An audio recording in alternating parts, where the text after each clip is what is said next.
Okay, yeah, welcome back to the Imperial Nerf Herder, and yes, I shaved. Let's go on to the stuff that's actually important. Anyway, I'm working on the OmniTool, which is, right now, I'm actually looking at how I can use this as hardware as well. But yeah, these are various, like, points. I'm also, like, I've got a few different projects going. Like, that's actually a scroll wheel and mouse buttons as well. And then I like the vortex manipulator, and so I may end up actually using at least the design of certain controls. And then I've gotten some really good ideas, not only how to actually use this particular, like this actual vape in a prop. Like I could actually have the power pack up in here, and then that's actually the trigger. And then I might even be able to use this as an additional function button. I've got a scroll here, trackpad. So, and depending on how you do all the touch surfaces or whatever, you might even be able to add in a little bit more functionality. So I do like the design elements of this. This is one of the things I'm going to be going into as I do some of the props and all. Let's see, what else do I have on thing?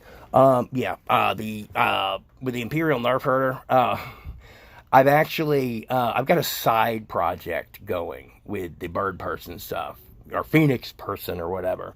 Kind of like the basic fanfic I have in my head to set the universe, and for how I'm doing the design is that there's that scene in Rick and Morty when bird person or Birdman is unveiled, and they call him Phoenix Person.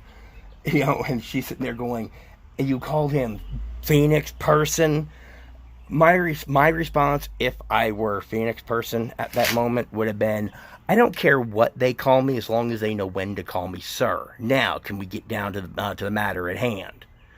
And then the storyline would go on from there. So that's the basic starting point for what it is that I'm doing. This is also part of my documentation for the Friday Night Costume Contest at DragonCon for 2020 as well. I'm still doing the armor.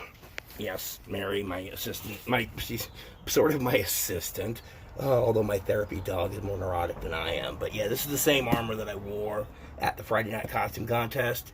This is actually the Iron Man belly plate, and I have a video where I talked about how I layered up all of this stuff. So that is like, I'm particularly proud of how that came out and everything. And then some of the stuff that was going on in my head was looking at like battle repair kits as well as medical. But with the materials that we have today, there's like see, I got sweat in my eye. There's this one like fiber fix. It's like basically it's fiberglass rolls you just soak in water. And so, one of the ideas that I have is, like how can you incorporate concepts we have today, like UV resin impregnated into the cloth. And so I was sitting there thinking, okay, if I take the packing tape and I wrap it around and then hit it with the UV light, then that will do battlefield repairs. And so, and then this is actually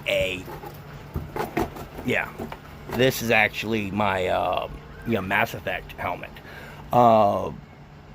It's from the Blood Dragon armor. I still want to integrate this into the Darth Vader thing, and I might, because I do have the separate nose section. That's really what it is I need, is that nose to mouth triangle. School bus going by. My son just came home from school not long ago.